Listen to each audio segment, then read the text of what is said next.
Well, hey, thanks for stopping by today to learn a little bit more about how to update the BIOS on your Dell EMC R740 server. Do us a favor, if you find anything in today's video useful, click that like and smash that subscribe. All right, hey, we're gonna get started. One of the things I wanted to mention before we really got rolling is that the technique that we're gonna show you, you have to have an OS on your system. You have to have an operating system. If you don't, then this method will not work for you. I also wanted to mention that we're gonna be using Internet Explorer just because that's the easiest one on this specific method. But if you have Chrome or Firefox, it would look a little bit different, but nothing that wouldn't be that hard for you to figure out. But I did want to point that out. It just might look slightly different. So first things first, you're going to want to go to Dell.com.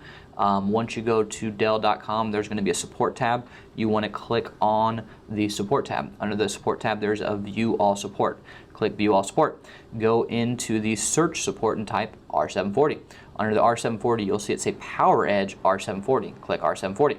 Click on the drivers and downloads. Under the operating systems tab, go to BIOS, and then under the category tab, you also want to go to BIOS. Once you've done that, scroll down a little bit, and you're going to see a section that's going to tell you the latest version. You're going to click on it and click download. After you download it, you're going to want to hit save, and then you're going to want to click View Downloads. Now this is going to take you to a new screen, and you're going to simply just double click on the BIOS file to start the install. Then you're going to click Install. There's going to be a warning box that's going to pop up that's going to confirm that this is the correct version. You're going to click Yes, Yes again, and then it's going to actually start to process the update, and it's might going to take a few minutes, but once you're done, all you need to do at this point is just restart your system, and you're done, and you have the latest BIOS updated on your R740 server. So I hope this was helpful, and do us a favor, click that like, smash that subscribe. Take care and have a good day.